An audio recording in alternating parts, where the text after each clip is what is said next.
Hello, welcome back. I hope you're surviving this difficult time and anxious time, and if you're struggling, just know that we are holding you in our hearts here and in our prayers. So before we begin this talk, let's just take a breath and make sure the shoulders are down. We take a breath on a count of 4 in, hold for 1, count of 1, and out for 10. Shoulders down,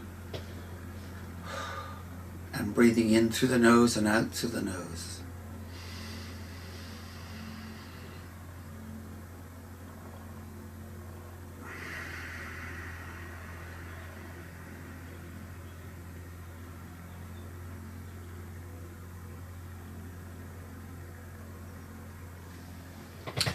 Even that short little breath makes me calmer, or more at ease.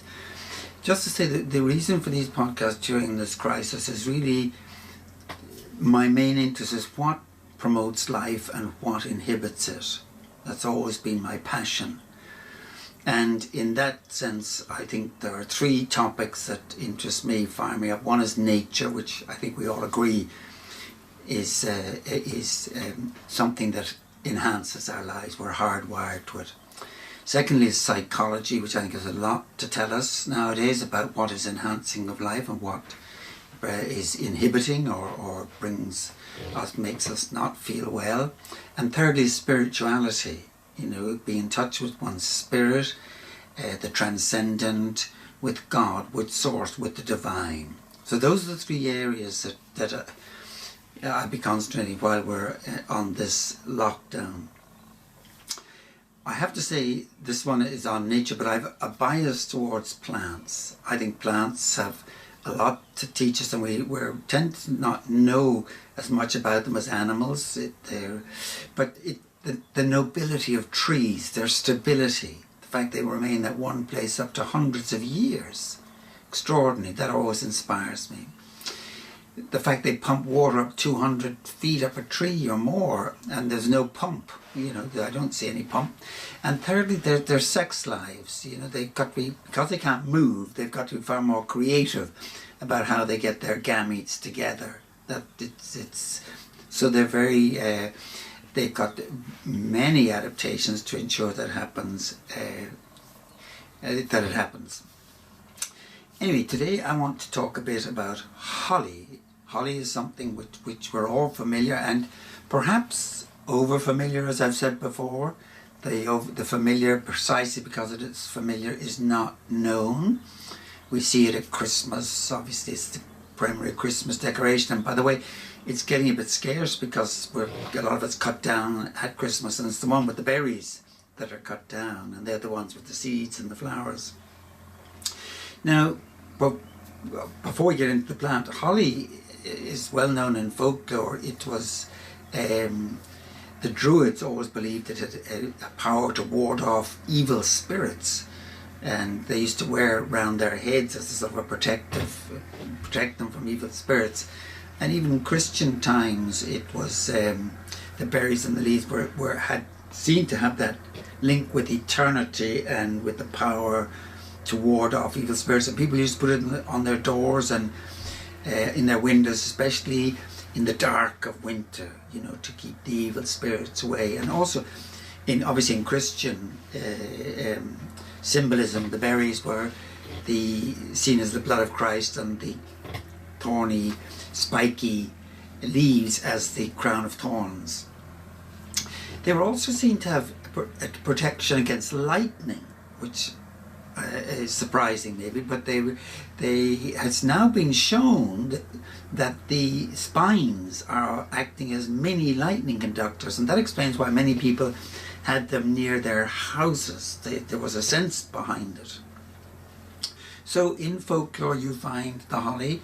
You also find you find that its timber is widely used. It's a white hard timber, has been used to make piano keys, stained black if necessary, if there's not enough ebony.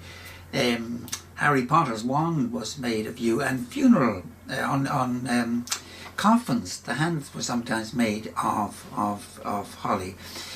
It's one of the 6 noble trees of the woodland, you know, the others being oak, yew, apple, pine and hazel. This is one of the old trees, the noble trees.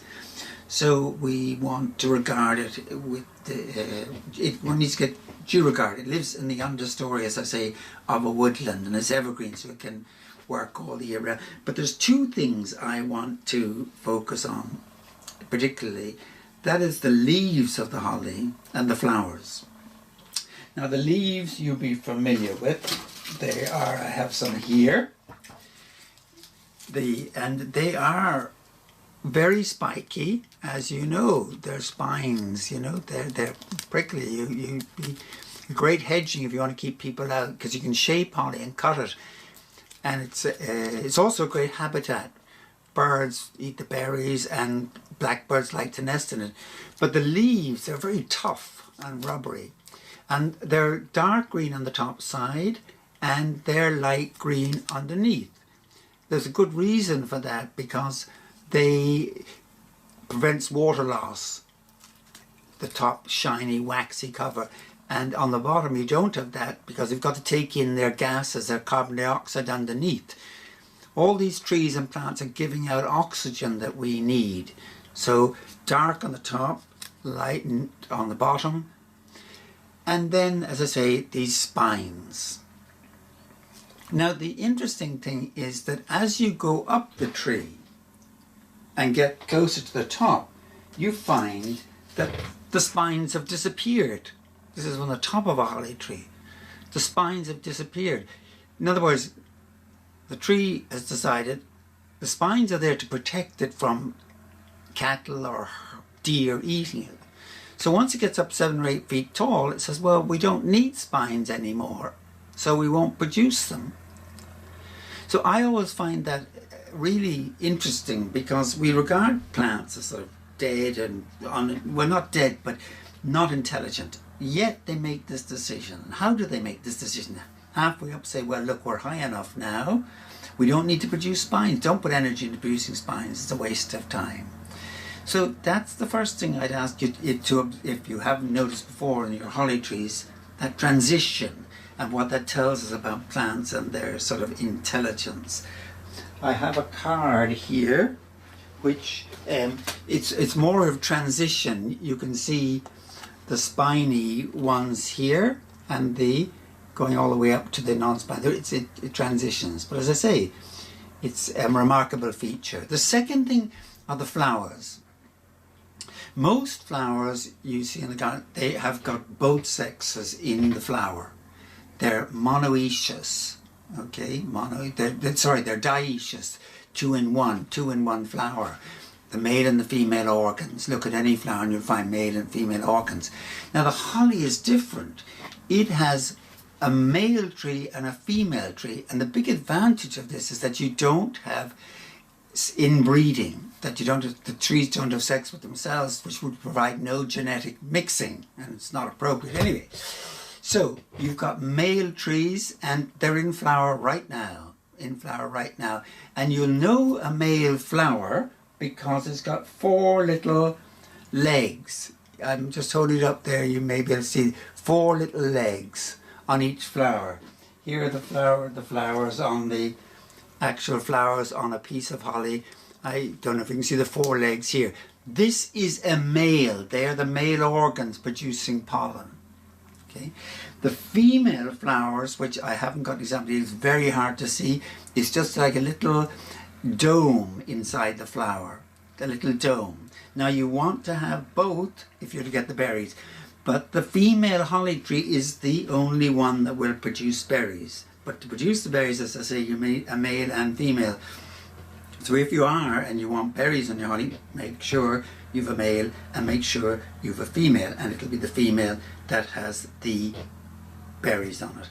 So those are just a few things about holly as a plant, which I find is fascinating, interesting. Just to finish off, just to say that if you have any ideas or suggestions you'd like to share or programs you think we could make, please don't hesitate to come. I'd love to hear your comments.